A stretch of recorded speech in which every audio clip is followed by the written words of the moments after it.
শুভ সকাল বন্ধুরা, কেমন আছো সবাই? কোজাগরীর একটি নতুন ভ্লগে তোমাদের স্বাগত। 1 মাস হয়ে গেল, জানেন তো, ভিডিওই আপলোড করতে পারছি না, এতটাই ব্যস্ত রয়েছি। আপনারা তো অনেকেই দেখেছেন, শিবরাত্রিতে আমার বাড়িতে বড় অনুষ্ঠান ছিল। আর বাড়িতে একটা অনুষ্ঠান হওয়া মানে তার আগে থেকে তার পরে পর্যন্ত প্রচুর কাজ থাকে, প্রচুর পরিষ্কার করা, বিভিন্ন রকমের কাজ থাকে। আর তার মধ্যে পুজোর পরের সপ্তাহে কিন্তু আমরা চলে এসেছি হায়দ্রাবাদে ট্রিটমেন্টের জন্য। টিকিট আগে থেকেই করা ছিল অবশ্য। এক শনি রবিবারে আমাদের বাড়িতে পুজো আর অনুষ্ঠান হলো, পরের রবিবারেই কিন্তু আমরা বেরিয়ে পড়েছি হায়দ্রাবাদের উদ্দেশ্যে। তাই জন্য কিন্তু 1 মাস হয়ে গেল আর কোনো ভিডিওই আপলোড করতে পারছি না। আজকের ভিডিওতে তোমাদের সাথে আলোচনা করব আমরা কিভাবে হায়দ্রাবাদ পৌঁছালাম আর সেখানে কিভাবে ট্রিটমেন্ট করলাম, খরচ কত হলো, সমস্ত রকমের বিষয়বস্তু সম্পর্কে তোমাদের সাথে আলোচনা করব। আর হ্যাঁ, সবার শেষে হায়দ্রাবাদে ট্রিটমেন্টে এসে সবথেকে একটা গুরুত্বপূর্ণ যে বিষয় মাথায় রাখতে হবে তা নিয়েও কিন্তু তোমাদের সাবধান করে দেব। তো চলো আজকের ভিডিওটা স্টার্ট করা যাক।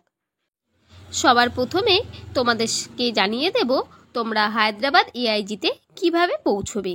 প্রথমেই বলে দিই, যারা উত্তর দিনাজপুর থেকে যাবে বা ওয়েস্ট বেঙ্গল থেকে, তারা কিন্তু হাওড়া স্টেশন থেকে ট্রেন ধরতে পারো, কারণ সেটাই সব থেকে বড় অপশন। এছাড়াও শালিমার থেকেও ট্রেন ছাড়ে, তবে হাওড়া স্টেশন থেকে শালিমার যেতে গেলে লোকাল ধরে যেতে হবে। এছাড়াও দমদম এয়ারপোর্ট থেকেও কিন্তু তোমরা যেতে পারো, তাতে তোমাদের ভাড়াটা একটু বেশি পড়বে। আর তার জন্য ভাড়া পড়বে 5 থেকে 7 হাজার টাকার মধ্যে, যদি একটু আগে কাটা যায়। আর হ্যাঁ, যদি কোনো অকেশান থাকে বা এমার্জেন্সিভাবে কাটা হয়, তবে কিন্তু টিকিটের মূল্য পড়বে 12 থেকে 15 হাজার টাকা। হাওড়া স্টেশন থেকে সেকেন্দ্রাবাদ পর্যন্ত টিকিট করতে হবে। সবচেয়ে যেটা আমার ভালো লেগেছে সেটা হচ্ছে ফলকনামা এক্সপ্রেস, যেটা ছাড়ে সকাল 8:35-এ এবং পৌঁছায় পরের দিন বেলা 12টার মধ্যে পৌঁছে যায়। এই ধরুন টাইম লাগে 26 ঘন্টা, সেটা গিয়ে 27 ঘন্টার মতো লাগে। 1 ঘন্টার মতো বেশি কিন্তু লেট করে। তবে হ্যাঁ, অন্যান্য যে রয়েছে ইস্ট কোস্ট এক্সপ্রেস, এটা 3 থেকে 4 ঘন্টা বা 5 ঘন্টাও কিন্তু লেট করে। তার জন্য এই এক্সপ্রেস কিন্তু আমরা ধরিনি। আমাদের টিকিট ছিল 3 টিয়ারে, আর সেখানে ভাড়া পড়েছিল আমাদের 1630 টাকা করে। সেকেন্দ্রাবাদ পর্যন্ত কিন্তু আমাদের জার্নিটা বেশ ভালো ছিল। আমাদের ট্রেন ছিল মালদা থেকে আগের দিন রাত্রি 9:40-এ। আমরা সকাল 4:30টায় শিয়ালদা স্টেশনে নেমে গিয়েছি। তারপরেই কিন্তু সেখান থেকে আমরা ক্যাবে করে চলে এসেছি হাওড়া স্টেশনে, যার ভাড়া নিয়েছিল 250 টাকা। তারপর সেখানে আমরা এসি ওয়েটিং রুমে কিছুক্ষণ ছিলাম, তার জন্য প্রত্যেক ঘন্টার জন্য আমাদের 22 টাকা করে লেগেছিল। আমরা 2.5 ঘন্টার মতো ছিলাম সেখানে। আমরা ফ্রেশ হয়ে স্নানও সেরে নিয়েছিলাম, কারণ একটা দিন ট্রেনে থাকার কারণে কিন্তু আমাদের স্নানটা হবে না। দেখুন, প্রচুর লোক কিন্তু এখানেই ওয়েট করছে, আর খানিকক্ষণের জন্য কিন্তু আমরা ওয়েটিং রুম থেকে বাইরেও এসেছিলাম। এসি টিকিট না থাকলে কিন্তু এসি ওয়েটিং রুম কোনোভাবেই পাওয়া যাবে না, তখন ওই নর্মাল ওয়েটিং রুমেই অপেক্ষা করতে হবে। আমাদের এসি টিকিট থাকার কারণেই কিন্তু আমরা এসি ওয়েটিং রুমে চান্স পেয়েছিলাম। আর সেকেন্দ্রাবাদ পৌঁছেছিলাম বেলা 11:30টায়। সেখান থেকে ক্যাব বুক করে আসাটাই বেটার, যার ভাড়া পড়বে ওই ধরুন 270 থেকে 290 টাকার মধ্যে। প্রত্যেকটা ক্যাবে 4 জন করে যাওয়া যায়। আমরা অটো ক্যাব নিয়েছিলাম। সেখান থেকে সময় লেগেছিল 45 মিনিট আমাদের এআইজি হসপিটাল বা এআইজি রোডে পৌঁছতে। প্রথমেই আমরা এআইজি রোডে কিন্তু এসেছি, হসপিটালে যাইনি, কারণ যেহেতু আমাদের পৌঁছতে দুপুর হয়ে গিয়েছিল, তার জন্য আমরা প্রথমেই এসেছিলাম হোটেলে। এতক্ষণ আপনাদের সাথে আলোচনা করে নিলাম আমরা কীভাবে এআইজি হসপিটালে পৌঁছেছি বা তাতে আমাদের কত খরচ হয়েছে, সবটাই ধারণা মোটামুটি দিতে পেরেছি। তো চলো এখন তোমাদের সঙ্গে আলোচনা করে নেব আমরা হোটেলে ছিলাম যে সেখানে আমাদের কত খরচ হয়েছিল আর আমাদের খাওয়া দাওয়ার খরচই বা কী ছিল। আমরা যে হোটেলে ছিলাম তার ফোন নাম্বার আপনাদেরকে ডেসক্রিপশান বক্সে দিয়ে দেব। সেখানে এসি রুম ছিল 1400 টাকাতে, আর নন এসি ছিল 1200 টাকাতে। আমাদের একটা এসি আর একটা নন এসি দুটো রুমই ছিল। যদি আপনারা একটু ভেতর সাইডে রুম নিতে চান তবে কিন্তু ওই 700-800-র মধ্যেও পেয়ে যাবেন। তবে সেই যাতায়াতের খরচ, হয়রানি সব মিলিয়ে আমার মনে হয় একই রকম হবে। আর এই রুমগুলো আপনারা পাবেন কিন্তু এআইজি হসপিটালের একদম পাশের গলি, যেটাকে এআইজি রোড বলা হয়, সেই রোডটা একটু নিচের দিকে নেমে গেছে। সেই রাস্তাটা দিয়ে নেমেই কিন্তু আপনারা প্রচুর হোটেল পেয়ে যাবেন, যেখানে এরকম 1200, 1400, 1500-র মধ্যে আপনারা রুম বেশ ভালো ভালো পেয়ে যাবেন। আর হ্যাঁ, তার আশেপাশেই কিন্তু রয়েছে প্রচুর বাঙালি খাবারের হোটেল। সবথেকে যেটা আমাদের ভালো লেগেছিল সেটা হচ্ছে নিমন্ত্রণ হোটেল। সেখানেই কিন্তু আপনারাও খাওয়া দাওয়া করতে পারেন। খাবারের কোয়ালিটি খুবই ভালো, এমনকি সেখানে পেশেন্টদের জন্য কিন্তু স্পেশালি খাবার তৈরি করা হয়। এই নিমন্ত্রণ হোটেলেরও কিন্তু ফোন নাম্বার আমি ডেসক্রিপশান বক্সে দিয়ে দেবো, আপনাদের প্রয়োজন হলে আপনারা দেখে নেবেন। আমরা 12:30টার সময় হোটেল রুমে পৌঁছে তারপর সেখানে রেস্ট করে বিকেলবেলা গিয়েছিলাম এআইজি হসপিটালে।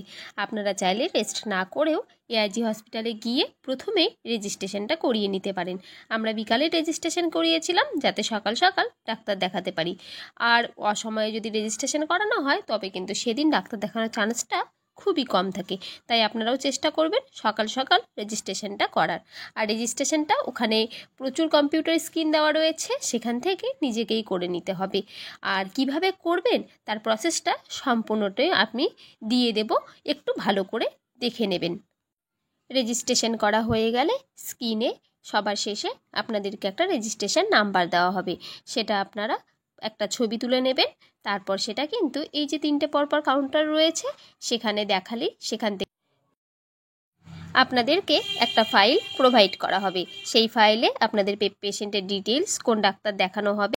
তবে চলো এখন দেখে নেওয়া যাক যে কিভাবে আপনারা রেজিস্ট্রেশন করবেন।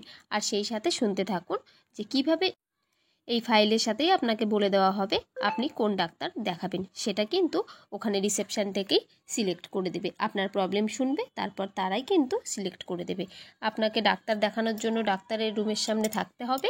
সেখানে ডাক্তার দেখানো হয়ে গেলে ডাক্তার আপনাকে বিলিং করা হয়ে গেলে বিলিং কাগজের মধ্যেই কিন্তু ওরা লিখে দেবে যে কোন ফ্লোরে আপনার কাজ হবে বা আপনার টেস্টটা করা হবে আর কত নাম্বার রুমে আপনার টেস্ট করা হবে, সেই সমস্তটাই কিন্তু আপনাকে সেখানে লিখে দেওয়া হবে।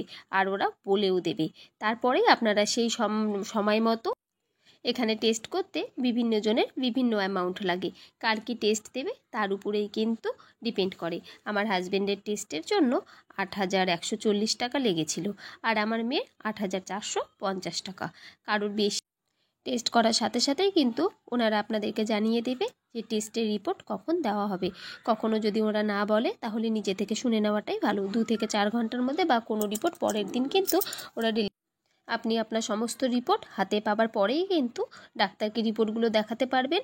বাচ্চাদের ক্ষেত্রে যে কাজটা তবে সেখানকার সবাই এতটাই হেল্পফুল, সেখানকার একজন গার্ড আমাকে এই কথাটা বলেছিল যে আমি জিরো বিলিং করিয়েছি কিনা। তারপরেই কিন্তু আমি গিয়ে জিরো বিলিং করিয়ে নিয়ে আসলাম। আর তারপরে ফাইলটা সেখানে জমা দিয়ে দেওয়া হয়। আর তারপর আপনাদেরকে নাম ডেকে ডেকে ডাক্তারের সাথে কথা বলানো হবে। আপনি যতক্ষণ ইচ্ছে ডাক্তারের সঙ্গে কথা বলা হয়ে গেলে ডাক্তার আপনাদেরকে প্রেসক্রাইব করে দেবে কি কি মেডিসিন লাগবে তার জন্য। এত সব জানার পরে আপনাদের ভিডিওটা কেমন লাগছে কমেন্ট করে কিন্তু অবশ্যই জানাবেন। এত কষ্ট করে এত দূর এই মেডিসিনগুলো আপনারা এআইজি ফার্মাসি থেকেই কিন্তু পেয়ে যেতে পারেন। তবে হ্যাঁ, সেখানে পেলে আপনারা কোনো রকমের ডিসকাউন্ট পাবেন না। সেখান থেকেই কিন্তু এআইজিতে ঢুকতে ওদের ফার্মাসি রয়েছে, সেখানে কিন্তু সমস্ত মেডিসিন পাওয়া যাবে। আর হ্যাঁ, আপনি চাইলে বাইরে থেকে নিতে পারেন মেডিসিন, সেখানেও মেডিসিনের কোনো প্রবলেম হবে না, একদম ঠিকঠাকই ওষুধপত্র পাবেন। আর সেই মেডিসিনে কিন্তু আপনারা 20% ছাড় পাবেন। আমরা এই বিষয়টা জানতাম না বলে আমরা ফার্মাসি থেকেই নিয়েছি। পরে শুনলাম, পরে আমাদের সঙ্গে আরও যারা গিয়েছিল তারা কিন্তু বাইরে থেকেই ওষুধ নিয়েছিল, তবে একই ওষুধ ছিল। সেখানে জানেন তো বিভিন্ন পেশেন্টের সাথে কথা হলো, সেখানে প্রচুর বাঙালি পেশেন্ট রয়েছে, এমনকি বাংলাদেশ থেকে এসেছে এরকমও পেশেন্ট রয়েছে। আর সেখানে সবার কাছ থেকে শোনা যাচ্ছে কেউ কেউ চেক আপেও এসছে, তারা ভীষণভাবে কিন্তু রিলিফ পেয়েছে। আমরা যেখানে থাকি সেখানকার ট্রিটমেন্টের থেকে ওই দিককার ট্রিটমেন্ট কিন্তু অনেকটা উন্নত। সবশেষে আপনাদেরকে একটা গুরুত্বপূর্ণ বিষয় বলে রাখি। আপনারা অনেকেই হয়তো ভেবে থাকবেন একটু দূরে কম ভাড়া দিয়ে থাকার কথা। সবার আগে বলবো আমার নিজের অভিজ্ঞতা থেকে সেটা না করাটাই ভালো। যদিও 200-100 টাকা বেশি লাগে, তাও কাছাকাছি কোনো হোটেলেই থাকা ভালো। হোটেলের মূল্য এমন কোনো বেশি নয়, কারণ আপনাকে এআইজি হসপিটালে প্রায় সারা দিনের মতো থাকতে হয়, তবে কিন্তু আপনার কাজটা খুব তাড়াতাড়ি হবে। আর এত দূর থেকে যাতায়াত করার থেকে সেখানে গাড়ি জার্নিংয়ের একটা হয়রানি থাকে, আবার ভাড়াও থাকে। তার জন্যে কাছে থেকে সেই টাকাটা বেশি দেওয়াটাই বেশি সুবিধাজনক। তাতে কিন্তু মাঝখানে 1-2 ঘন্টা রেস্ট পেলে রুমে এসে আপনারা কিছুক্ষণ কাটিয়ে যেতে পারবেন। আর তারপরে যেটা সবথেকে বেশি গুরুত্বপূর্ণ সেটা হলো ডক্টর দেখানোর পরে ডক্টরকে আপনারা জিজ্ঞেস করে নেবেন যে মেডিসিন খেয়ে যদি কোনো প্রবলেম হয় তবে তা সেখানে কার সঙ্গে যোগাযোগ করবেন। একটা হেল্পিং নাম্বার কিন্তু আপনারা অবশ্যই চেয়ে নেবেন। এবার বলি আপনাদেরকে সেখানকার স্টাফদের কথা। প্রত্যেকটা স্টাফের ব্যবহার কিন্তু ভীষণ নম্র, ভীষণ ভালো। ওখানে যারা কাজ করছেন তারা এত সুন্দরভাবে আপনার সাথে কথা বলবে যে আপনি কোনোভাবেই বিরক্ত হবেন না। তারাও কিন্তু একদমই বিরক্ত হয় না। আপনি যেই প্রশ্ন যতবারই করবেন না কেন আপনাকে খুব সুন্দরভাবে বুঝিয়ে দেওয়া হবে। আপনি বুঝতে যদি নাও পারেন আপনাকে আবার দ্বিতীয়বার বুঝিয়ে দেওয়ার জন্য তারা কোনো বিরক্তি প্রকাশ করবে না। তার জন্য কিন্তু সেখানকার সকলের ব্যবহার আমার ভীষণ ভালো লেগেছে। চারপাশের পরিষ্কারের দিক থেকে বলুন, প্রতি মুহূর্তে পরিষ্কার চলছে সবটা পাশ। এত সুন্দরভাবে সার্ভিস দেওয়াটা সত্যিই অসম্ভব। আমার আজকের ভিডিও আপনাদের কেমন লাগলো অবশ্যই কমেন্ট বক্সে জানাবেন। যদি ভালো লেগে থাকে একটা লাইক করে ভিডিওটা শেয়ার করে দেবেন, যাতে অন্যরাও উপকৃত হয়। আর হ্যাঁ, এই আমার ডেসক্রিপশান বক্সে হোটেলের নাম্বার, এআইজি হসপিটালের যে আরও সব ভিডিওগুলো আমি দেবো সেসবের লিঙ্ক আর হোটেলের নাম্বার সমস্ত কিন্তু দেওয়া থাকবে। আপনারা প্লিজ চেক করে নেবেন। ডাক্তার দেখানো হয়ে গেলে আপনারা রিটার্ন টিকিট করার পরেও কিন্তু হাতে 1 দিন মতো টাইম পাবেন। সেখান থেকে তৎকাল টিকিটই বেশিরভাগ সময় করতে হয়, কারণ আমরা কেউই জানি না ডাক্তার দেখাতে কতটা সময় লাগবে। তাই জন্য কিন্তু তৎকাল টিকিট করলে হাতে আরও একটা দিন পাওয়া যায়। আর আমরা তো বাঙালি ভ্রমণ পিপাসু, তবে কি আর একটা ট্যুর না করলে চলে? সেই একটা দিন আর ফেলে রাখা হয় হোটেলে? তো তার জন্য আমরাও কিন্তু বেরিয়ে পড়েছিলাম ওই 1 দিনের জন্য। কাছাকাছি যেসব স্পট রয়েছে সেগুলো তোমাদের সাথে খুব তাড়াতাড়ি পরের ভিডিওতে শেয়ার করব। আমরা কেমন ঘুরলাম, কী দেখলাম, সেই সবটা দেখার জন্য কিন্তু পরের ভিডিওতে চোখ রাখতেই হবে। আজকের মতো টাটা।